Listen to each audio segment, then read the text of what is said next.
Con motivo de la declaración del 2026 año Otero Pedrallo, la figura del autor de la xeración no será protagonista este año de la vida cultural gallega.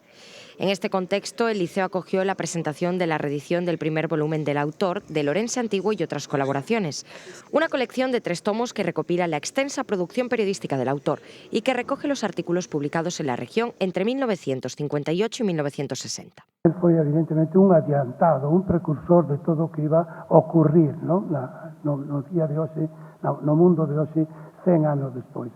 Celebramos esas dúas cosas, pero celebramos tamén que por esforzo que xa señalaba o conselleiro do Parlamento de Galicia, do seu presidente, tamén temos a cátedra Otero Pedrallo por primeira vez este ano na Universidade de Santiago. Iso nos vai a permitir facer xa proxectos de máis fonda e profunda investigación, porque evidentemente esa é unha das cousas máis importantes que nos poden quedar neste ano.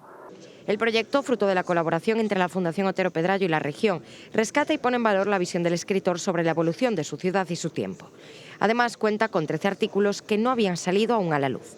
Poden atopar a historia pretérita de Ourense, o século XIX, século XVIII, historia das súas xentes, de persoaxes moi coñecidos da cidade, pero doutros máis descoñecidos, algúns os tolos de Ourense, non? Que sempre se di que somos unha potencia en tolos, pero fala da paisaxe, fala tamén de obras inconclusas, por exemplo, a canalización do Miño, para facelo navegable ata Ourense, que foi unha das grandes obras que non se terminaron no século XVIII, do Carlos III, ou non se levaron a cabo.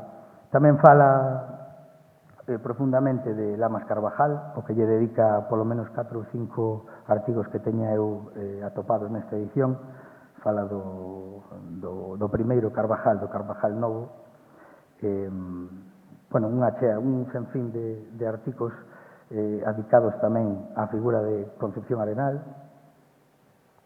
Tamén o padre Feijóo dedicalle moitos, pero tamén fala da súa infancia, e fala dese Ourense que coñeceu a finais de século un neno. El consejero de Cultura, Lingua y Xuventude destacó el trabajo realizado y las acciones que aún están pendientes, así como la importancia de transmitir este legado a las nuevas generaciones. Eu creo que é importante transmitir o legado, él o tiña claro, non? Don Ramón Otero Pedrallo tiña clarísimo que había que transmitir o legado ás xeracións futuras e agora é a nosa responsabilidade tamén facelo así. Cerró el acto el presidente del Parlamento de Galicia, que contó una anécdota que involucraba a don Ramón.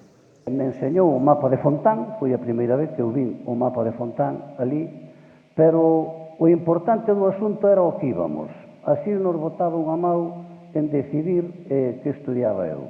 E sentenciou non moi ben. Dixolle a meu pai, mira, o rapaz que estudie o que queira.